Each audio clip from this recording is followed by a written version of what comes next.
ముందే క్లారిఫై చేస్తుంది ఏంటి అంటే ముస్లిమ్స్కి ఎప్పుడు కూడా నేను కానీ మన ఛానల్స్ కానీ వ్యతిరేకం కాదు. ఎందుకు అంటే మాకు ఏపీజే అబ్దుల్ కలాం లాంటి గొప్ప వాళ్ళంటే చాలా ఇష్టం అనమాట. ఎవరైతే హౌలేలా బిహేవ్ చేస్తూ ఉంటారో వాళ్ళ గురించి అయితే ఈ సినిమా తీశారు. సో దాని రివ్యూనే ఇప్పుడు చేయబోతున్నాం అనమాట. అంటే నిజంగా జరిగిన ఇన్సిడెంట్. ఇక కాన్సెప్ట్లోకి వెళ్ళిపోతే కనుక ఆల్రెడీ మీరు ద కేరళ స్టోరీ పార్ట్ 1 చూసుంటే ఇది ఇంకా మీకైతే బాగా కనెక్ట్ అవుతుందని అయితే చెప్పాలి. మెయిన్లీ అమ్మాయిలు అలాగే ఆడపిల్లలు ఉన్న ఇంట్లో వాళ్ళైతే ఖచ్చితంగా ఇలాంటి సినిమాలు అయితే చూడాలన్నమాట. లేదు మన ఇంటి దాకా రాలేదు కదా సమస్య అంటే తర్వాత ఇంటికి వచ్చిన తర్వాత చేసేదే ఉండదన్నమాట అనేది క్లియర్గా చూపించారు. మెయిన్లీ ఇందులో 3 క్యారెక్టర్స్ అయితే ఉంటాయి. అంటే 3 అమ్మాయిల గురించి అయితే చూపిస్తూ ఉంటారనమాట. ఒకరేమో మంచి వెల్ ఎడ్యుకేటెడ్ ఫ్యామిలీ, అలాగే అమ్మాయి సివిల్స్కి ప్రిపేర్ అవుతూ ఉంటుంది. ఇంకొక అమ్మాయి విషయానికి వస్తే తను జావలిన్ త్రో ఉంటుంది కదా, అంటే స్టిక్ లాంగ్గా విసురుతూ ఉంటారు, మీకు ఐడియా ఉంది కదా. సో ఆ స్పోర్ట్కి సంబంధించి అయితే ఆమె చాలా కష్టపడుతూ ఉంది. నేషనల్కి ఆడాలి అనే రేంజ్లో అయితే ఆమె ఎప్పుడు కూడా తన గోల్ని సెట్ చేసుకుని ఉంటుంది. ఇంకొక అమ్మాయి ఏమో ఇప్పుడు ప్రజెంట్ జనరేషన్ ఉంటుంది కదా, 16-17 ఏజ్. సో ఇన్స్టాలో రీల్స్ చేయాలి, మిలియన్స్ ఆఫ్ వ్యూస్ రావాలి, ఇలా అనుకునే అమ్మాయి అనమాట.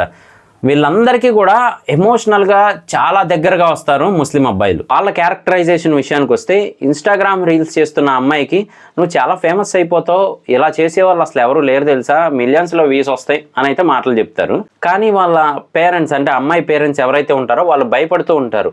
ఇలా ఎక్స్పోజింగ్ చేస్తూ వీడియోలు చేస్తూ ఉంటుంది, తర్వాత ఏంటి సిచ్యువేషను, చాలా ఇబ్బంది పడుతుంది కదా అని. కానీ ఇతను మాత్రం తన వల్ల వేసుకోవడానికి నువ్వు చాలా బాగా చేస్తున్నావు, నేను కావాలంటే పెళ్ళైన తర్వాత వీడియో తీసి నేనే అప్లోడ్ చేస్తాను, ఎడిట్ చేస్తాను, ఇలా చెప్తాడనమాట మాటలు. సో ఆ అమ్మాయి అక్కడ పడిపోతుంది. నేషనల్కి ఆడదాం జావలిన్ త్రోకి అని అనుకుంటున్న అమ్మాయికేమో చాలా దగ్గర అవుతాడనమాట ఒక అబ్బాయి. ఎంతలా అంటే చివరికి శివలింగానికి దండం పెట్టుకుంటాడు, 3 నామాలు పెట్టుకుంటాడు, వాళ్ళ పేరెంట్స్ దగ్గర ఆశీర్వాదం తీసుకుంటాడు, ఆ రేంజ్లో అనమాట. సో దగ్గర నీకు బెస్ట్ కోచ్తో కోచింగ్ ఇప్పిస్తాను అని అయితే మాటలు చెప్తూ ఉంటాడు. పెళ్ళయ్యాక కూడా నువ్వు ఆడొచ్చు, నేను నీకు సపోర్ట్ ఇస్తాను అని చెప్తాడనమాట. ఆ రేంజ్లో అయితే అతని ప్లానింగ్ ఉంటుంది. ఇక 3వ వ్యక్తి గురించి అయితే ఇక చెప్పక్కర్లేదనమాట. రాస్తే పుస్తకం అవుతుంది, తీస్తే సినిమా అవుతుంది అన్నట్టు ఆల్రెడీ సినిమా తీశారనుకోండి.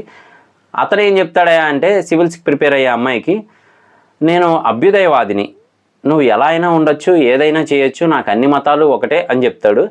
నిజానికి అతను ఉగ్రవాది అనమాట, అంటే టెర్రరిస్ట్ అతను. ఆ అమ్మాయి ముందు మాత్రం చాలా మంచివాళ్ళ నటిస్తాడనమాట, జర్నలిస్ట్ లాగా అయితే. సో అలా ప్లాన్ చేస్తాడు. కానీ అతనికి అంతకుముందే మ్యారేజ్ అయి ఉంటుంది. ఏదో రకంగా ఈ అమ్మాయిని అయితే బుట్టలో వేసుకుంటాడు. వీళ్ళందరూ ఇలా వాళ్ళని బుట్టలో వేసుకోవడమే కాక మతం మార్చి పెళ్లి చేసుకుంటే వాళ్ళకి ఇన్ని లక్షలని ఇస్తారనమాట. సో క్లియర్ కట్గా మనకు మొత్తం చూపిస్తారు. ఇంతకుముందు కూడా డిఫరెంట్ స్టేట్స్లో ఇలా జరిగాయి అని కూడా మనకు చెప్తూ ఉంటారు కదా. సో అదే కాన్సెప్ట్ అనమాట. ఇన్ని లక్షలని ఇస్తారు. కానీ వీళ్ళ ఆకలి అనేది అక్కడితో ఆగదు. వాళ్ళని పెళ్లి చేసుకున్న తర్వాత, వాళ్ళని రకరకాల టార్చర్ చేసిన తర్వాత మళ్ళీ ఇంకో కొత్త అమ్మాయిలను వెతకడం మొదలు పెడతారనమాట. సో కొత్త అమ్మాయిలను వెతికి మళ్ళీ మ్యారేజ్ చేసుకుంటూ ఉంటారు. ఇలా అయితే జరుగుతూ ఉంటుంది.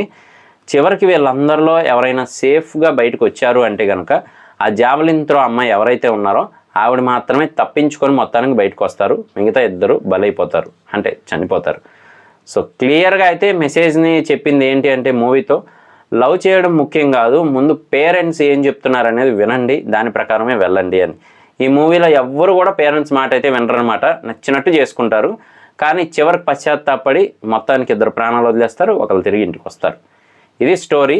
సో మరి ఈ మధ్యలో అసలు ఏం జరిగింది, ఎలా వాళ్ళని బొట్లో వేసుకున్నారు, ఇవన్నీ కూడా మనకి క్లియర్ కట్గా అయితే చూపిస్తారు. నిజంగా ఒక్కొక్క సిచ్యువేషన్లో, అంటే మూవీలో మనకే తెలియని కోపం వస్తూ ఉంటుంది, బాధ అనిపిస్తూ ఉంటుంది. హ్యూమన్ ఎమోషన్స్ని చాలా జాగ్రత్తగా క్యాప్చర్ చేశారని అయితే చెప్పాలి. సో ఓవరాల్గా అయితే 1 టైం వాచబుల్, G5లో అవైలబుల్గా ఉంది. చూడకపోతే ఒకసారి చూడడానికి ట్రై చేయండి, ఖచ్చితంగా చూడడానికి ట్రై చేయండి. ఇది నా రివ్యూ మాత్రమే. చూసాక మీకేమనిపించింది అనేది కింద కామెంట్ చేయడం మర్చిపోకండి. నేను మీ ప్రసాద్, మళ్ళీ నెక్స్ట్ వీడియోలో కలుస్తాను. Love you all.